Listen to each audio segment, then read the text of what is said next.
My microphone was muted also. No problem. All right, well, you can hear me now, I guess. Yeah, we can hear you now. We can see your screen. Great. All right, so this is very new. I often get asked why Informix doesn't have the kind of global temp tables that Oracle does. So let me explain. Obviously, we know what Informix temp tables are, right? The table only exists for the current session, and when the session ends, the temp table goes away. And We often have queries looking for temp tables to find out who's hogging memory and who's hogging temp space, etc. So, and every session has to create that temp table and either let it drop when it exits, or if it's going to be, emptying it out, then it has to either truncate it or drop it and recreate it later. If you write a stored procedure that creates a temp table, you have to worry um, that the temp table already exists when you run the procedure, because maybe you ran it more than once, so you have to be careful how you create things. So Oracle has those kinds of temp tables, at least in version 18, I think, plus. But back in version 8, they had this concept of a global temp table. And what a global temp table is actually it's a permanent table, but the data that's put into it can only be seen by the session that inserted the data into that table. No other session can see that data. And either when the session exits or optionally when the current transaction that inserted the data commits or rolls back, the data for that session is deleted from the global temp table. But the table is permanent and it's always there and it's always available to every session that has rights to the database. So I get asked why, we don't have that. Why don't we have that? And I said, well, we just never had a need for it. But I don't know. Suddenly, the other day, I got this inspiration, and I said, you know what? We could have it. It's not that hard to do, and so I did. And so I've sent this off to Gary and Rhonda to hopefully put in the next Insider because I think it's really cool. But I'm going to show it to you today, real quick. The full script will be in the Insider if they have space for it, either this month coming up or next month, I'm sure. I don't know what else they have scheduled in the Insider, so that's kind of up to them. But I thought I'd show it to you guys here. So here's the thing. I'm going to create a table. It's a regular table called __ GTT for global temp table. Okay. And it has a session ID, just a big int to hold the current session ID. And it's got to be a big int because on some systems, the session IDs get rather big, right? If you have a lot of users cycling in and out. It has whatever key you need for your application. So this is just for my simple, and whatever value columns, multiple value columns you need for your application, right? So you create this table, and now every application or every instance of an application that needs this data can see it. We're going to create a stored procedure called fail select that says if you're not in Informix, okay, raise an exception 272, exception 272, error code 272 is no permissions on this table or column. So that makes sense. We're going to create a trigger, okay, on GTT that says if somebody selects from GTT and their session ID is not the session ID that in a record that we are about to peruse, call this stored procedure failed select. So you'll get a 272 error if you try and select directly from the GTT column, table. So you can't see any data that anybody else inserts into this table because it won't have your session ID on it. Okay. We're going to create an index um, on the session ID. We're going to create a unique index on my key because I want to have an index on my key, right? I'm going to strip out all of the statistics for the table, all the data distributions that creating the index is created, because this table is going to be mostly empty and it's going to have a handful of records in it. Maybe it'll have a lot, but it doesn't matter. And then I'm going to create a view called whatever I want to name the actual temp table that I'm going to access. So I'm going to access this table as global _temp_table all the time. And that view only has the two real columns, not the session ID, right? It has the two temp table columns that I want to access, or in your case, it obviously might be more than two columns. And it is just select the two columns from GTT where session ID is equal to my session ID, right? Where SID equals my session ID. So if I query this view, I'm only going to see records that have my session ID on them. If I try to query the underlying table, I can't see anybody else's records anyway because the trigger, the select trigger, will prevent that. Okay. Then I'm going to create a procedure. I create a procedure called insert to GTT to handle the inserts to the global temp table. Okay. And that's going to always add the session ID to any record that's inserted into GTT.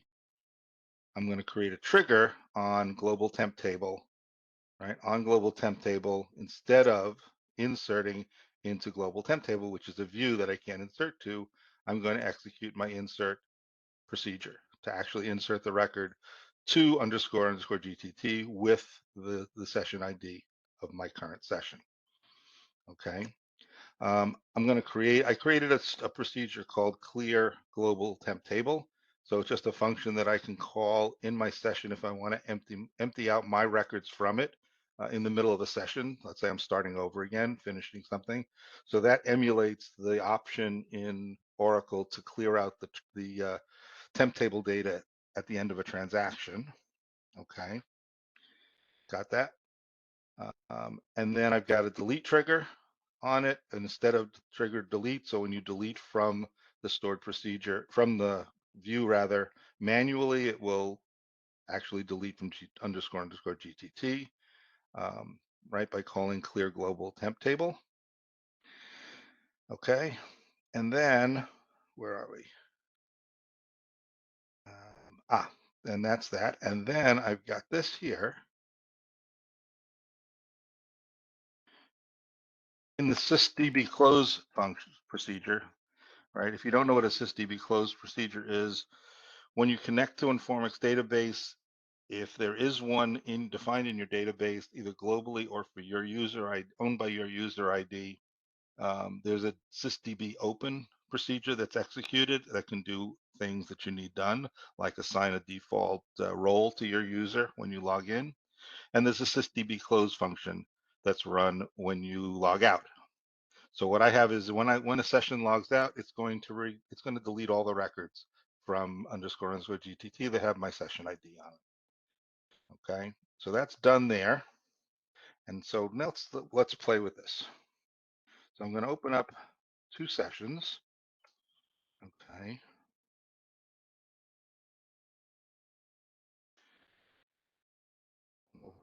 Oh, I know what happened. Hang on. I had to reboot my laptop so the database didn't start.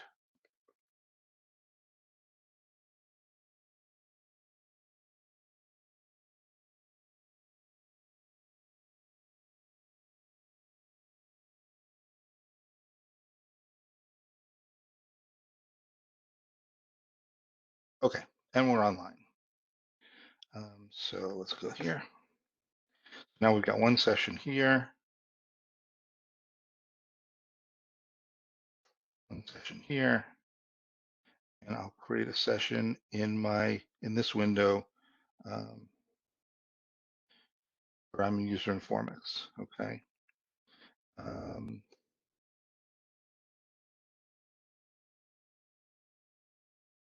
Okay.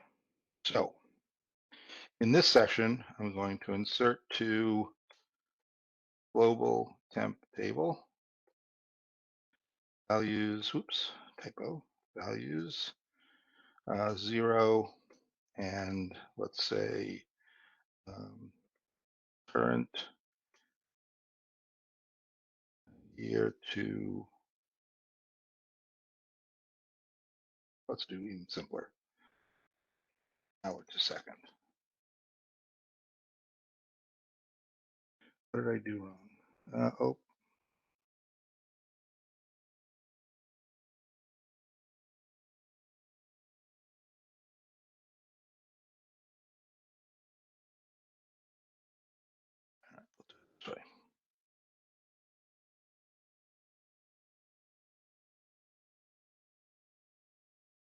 Oh, insert into. There was my typo. And this should work. Bingo. So I'm going to insert 2, 3, 4, 5 rows here. Select are from Global Temp Table. And I can see my 5 rows here. I'm going to go into here, okay, and I'm going to do the same thing. In this session, 3, 4, 5, I'm going to select star from Global Temp Table, and I can only see my 5 records from this session. In this session, my keys were 6, 7, 8, 9, 10. In this session, I inserted 11, 12, 13, 14, and 15. Okay. If I try to select star from underscore underscore GTT, it selects the records from my session 17, but then I get a 272 error as soon as it hits row 11, which is from the other session. Okay. And similarly, in the other session, if I try this, because the rows that don't belong to me come first in the table, it errors out immediately without showing us anything. So we can't see anybody else's data or any data from any other session. But as Informix, I can see all the data, right? And watch this now. If I log out of here, disconnect from here, all those records from session 17 are gone. And we only have the records from session 87. That's pretty much it. I think that's really cool. I don't know about you guys.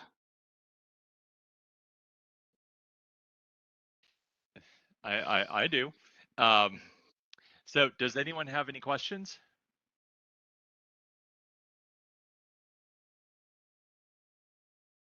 So, let's back up. All right. So gonna pull up. Okay, I'm good. I'm presenter.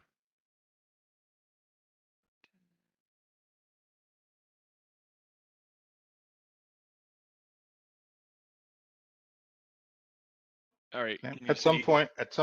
At some point, I may write an application to actually create these temp tables for you, and then it'll be almost a VTT. Oh, that would be fantastic. So yeah, looking forward to it. Everyone, again, check the Insider. It'll be in one of the upcoming ones. Certainly this is some new functionality that, uh, real possibilities there. So, Art, both thank you for presenting, and also thank you for writing it and sharing it with the community. So if anyone is hearing this and is not familiar with Art's software, he's got a full suite of tools he has put out for the Informix community that are incredibly helpful.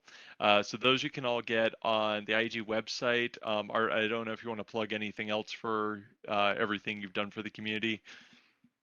Well, the latest versions of the my packages are all on my website now. I haven't been updating the IAG repository because we haven't gotten a lot of hits to it. So I've been keeping the latest on my site. So that's askdbmgt.com, Oh, and you'll in the other column, the menu choice where to download the utilities. okay, great. And thank you for the update there. So, uh, thank you all for attending. A couple more slides here.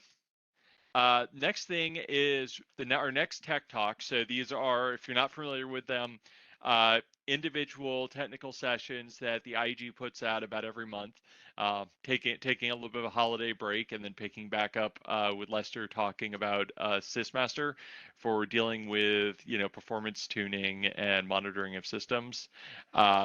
So just go to the IEG site. All the information will be up there. I believe it should be shortly if it's not already.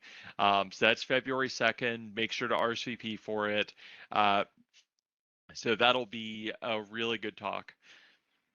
So I'm going to let Rhonda hop in here to talk about the Informix 14 badge.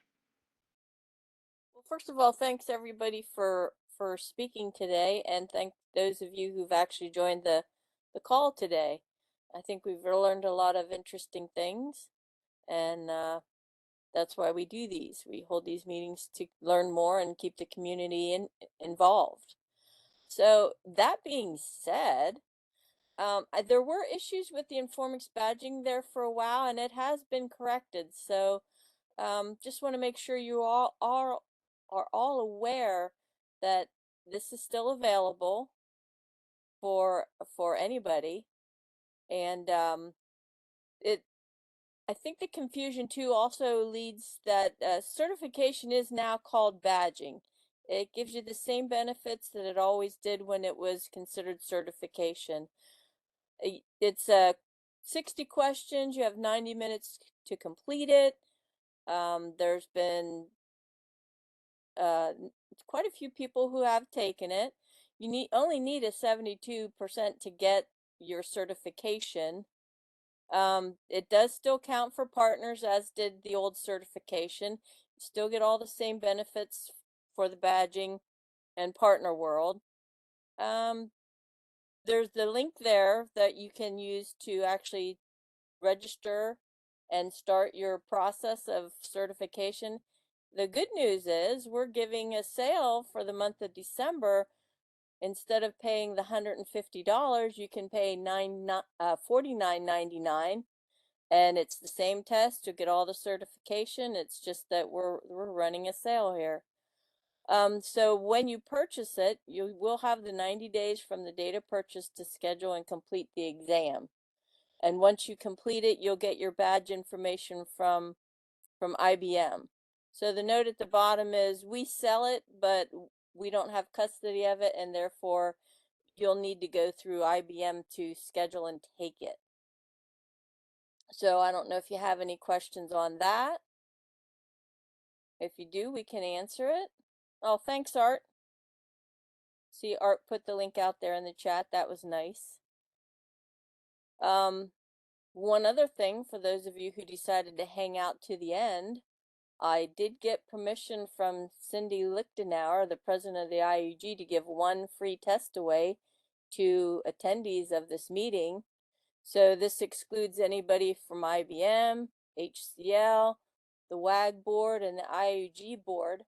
So the first person to enter the word free in the chat gets a free test. Go. Oh, John Fahey. Looks like you're the winner.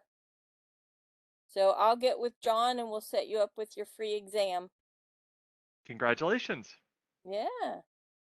Does anybody else have any questions or need any more information about the badging, the new badging system? I don't know where we're going to go with vNext, if they're going to have a new exam for vNext or not. We'll have to wait and see and work that out with IBM. So that could be a potential new exam coming up.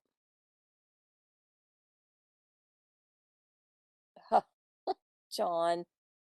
Okay, John says he doesn't want it. Do we have anybody else who's interested?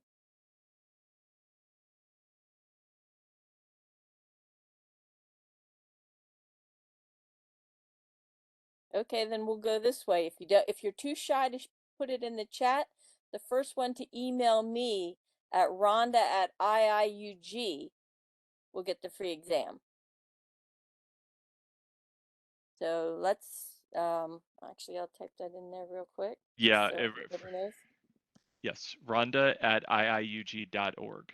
In case anyone So is not looking at the chat. first one, Art beat me to it. So the first one to email me will get the free exam. So at this point, I guess we can move on, Tom. And thanks again, everyone. Yep. Thank you all for being on here. As always, if you want to watch the replay, we'll have it up in a few days. Also, we will post the slides from the presentation, so it's all on WAIUG.org. So give it a couple of days, it'll be up there. We'll be looking at planning our next meeting probably somewhere summertime. But if you have anything you want to hear, if you want to present, as always, reach out. Community engagement's a great thing. So thank you all very much for being on here, and have a good day.